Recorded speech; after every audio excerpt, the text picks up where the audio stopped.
Hi, welcome back to A is for Addict. So I've been speaking about my good life in recovery, about my wife and my family coming back and being accepted once again. In this video, I ended the last video just saying that it's not all fun. There are things that happen as well that are really hurtful and really, can get you down. So I want to talk about that a little bit and just say, let me start off the video by saying to addicts in recovery, it's not going to be easy. Don't think that your recovery is going to just be a breeze. Don't think because you're in recovery everybody is just going to bow down at your feet and praise you for doing such a good job. This is a lonely battle that you're going to face, but it's a battle that you need to win, and it's a battle that you need to go through. So during my recovery, while we were married and family was coming back and I started having my friends around again, not friends from my addictive past, not the guys that used to use, but old friends from before that, some that had written me off, some that didn't want to know me anymore. These people started coming back and accepting me back into their lives. So having these people back in my life again was absolutely amazing, and I'm so thankful for it. But through those years of being in recovery, not everything always went right. There was a lot of things that could have pushed me over the edge as well, and could have made me fail. Thank God His hand was upon me and that never ever happened. But there were terrible trials and there were terrible things that had happened. Some of them very personal, which I won't really speak about. But I will just say that if you don't fight for your recovery, and if you don't fight for things that you love, you can just give up now. Then you needn't even try. And we are not that weak. We are not made to just give up. We see a light at the end of this road. We see success at the end of our recovery. We see what type of people we can be, and we fight for it. And that's what I need each and every addict to do, is to fight for it. You don't know me from a bar of soap. I'm not someone on TV or someone special. I'm just this guy sitting in Benoni, South Africa, talking about my addiction and trying to pay it forward and ask addicts out there and recovering addicts to work on it extremely hard and find their way through. There's nothing better than an addict finding his way to a clean, happy, sober life. I absolutely believe that. I feel that way. I can think back to my life as an addict through those 20 years of using, and the type of things I'd done, seen, the people I had hurt. Do you know, I'd just like to mention, there was one evening during my addiction that we were going out to go make money that night to get the drugs that we needed, and somebody had overdosed outside our door of our apartment where we were staying in Mountbatten Hotel in Hillbrow. Someone had overdosed and died directly outside the door of our flat.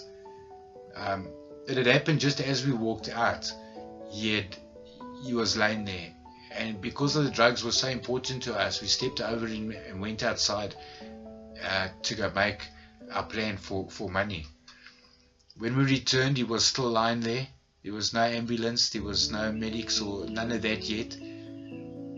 And I'm so disappointed to say that we hardly paid him a second glance. We hardly looked at him twice. We stepped over him and went back into our room, closed our door, and started using. I think our biggest concern is that this was going to draw attention to where we are, and it's going to bring people into the flats. It's ridiculous. It's ridiculous how our addiction made us so heartless and removed our emotions from us so sharply, that we had no feeling that somebody had died, and yet we had felt nothing and only thought about ourselves. don't know why I brought that up. It's just one part of addiction that you needed to know how bad it can get. And for those that are trying to understand addicts, to see that we think about nothing but our next fix if we're deep into our addiction. So, that's extremely hard.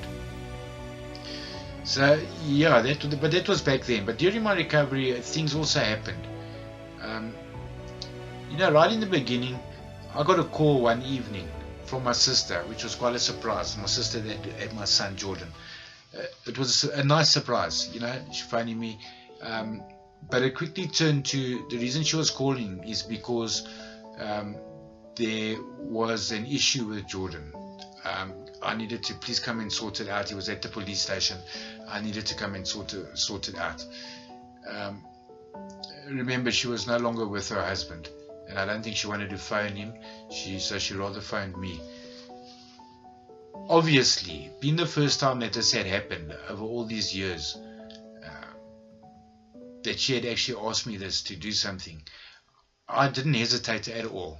I told my wife where I'm going. I got into the vehicle and I went straight through to the police station, and I went to go fetch Jordan. I did meet my sister there as well, but I got there first. I had seen Jordan and spoken to him and asked him why he had done that, him and his friends, and try to be like a dad, which wasn't my place, but also remembering that Jordan didn't know who I was. I mean, he thought I was his uncle.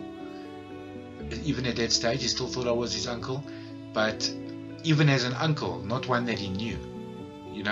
I hadn't spent any time with him over the years, so he didn't know me at all. He only knew what he had heard from whoever, and I can promise you it wasn't the best things that he had heard. So, I was trying to be somebody important, but I could never be, obviously. But anyway, yeah, so I helped with that, and then just after that, they went home, and then it happened again a couple of months later that she needed my help in the same type of way, and I went through. And the ones that ended up in court, I went through to the courts as well. So I was trying to do my part and try to be there.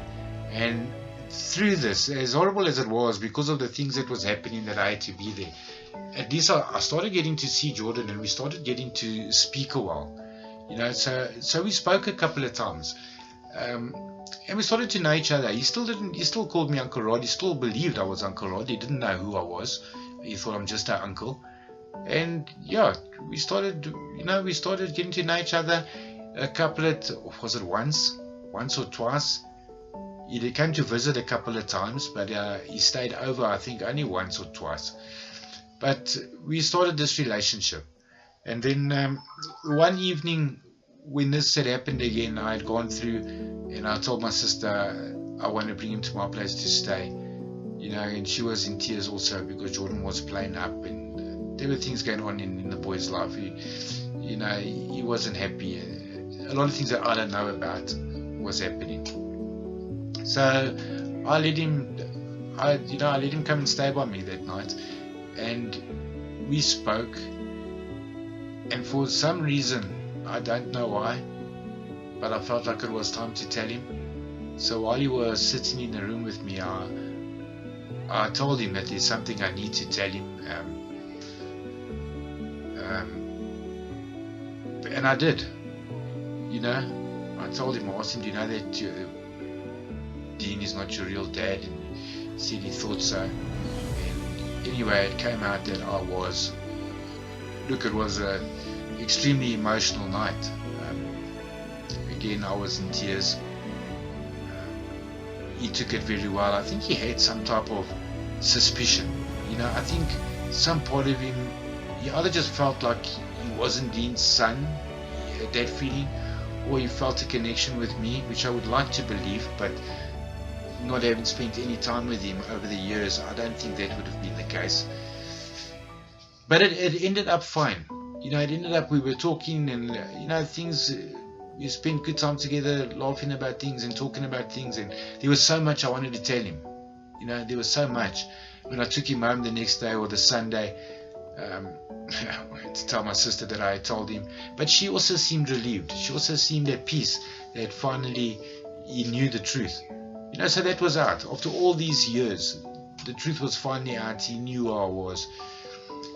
And okay, the ground had been paved and ready now to start changing things.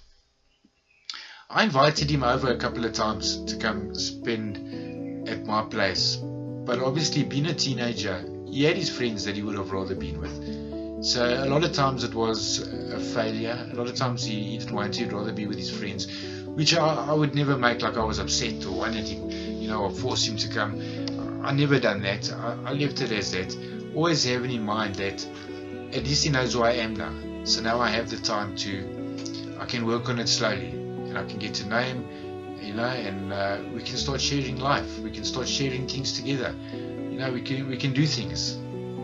He can be my eldest child, and we can start doing things. He had met Aiden when he was here, so now he had a brother on top of a biological dad.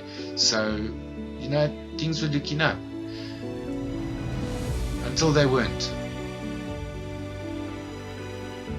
So like I said, I don't want to go over 10 minutes, and also I'm going to talk about the next part, which is really heartbreaking. I'm going to talk about it in the next video. I'd love you all to come and watch. It's also something I need to get off my chest and not relive, but unload. It's caused me a lot of hurt. I don't think I've dealt with it properly yet. But we'll get there. Like I said, I lock myself down and I block things out when I struggle. So that's what's happened in this case. But come back and watch the next book. And I'm not sure what number book it will be. I think it will be 32. But have a look. And then again, thank you for watching. Please share the videos. Please subscribe. And keep watching the shorts. My story, my personal story, my life story is almost done. Once that is done, I'm going to continue to make videos about recovery and addiction. And I urge you to continue watching and to continue forwarding it and sharing it with people that need to hear the truth, because that's all I speak, is the truth. It'll do you good to see that recovery is possible, that we do recover, no matter what anybody says. Don't let anybody belittle you. Don't let anybody tell you that you're worthless, because you can make it. The truth is, we don't need anybody. We can do it ourselves. As much as we want people to be there with us, they cannot bring us down. If people don't want to be with us, it won't make us fail. We've got ourselves, we've got our spirits, we've got God. We can do this. So thank you for watching. Speak to you soon. Cheers.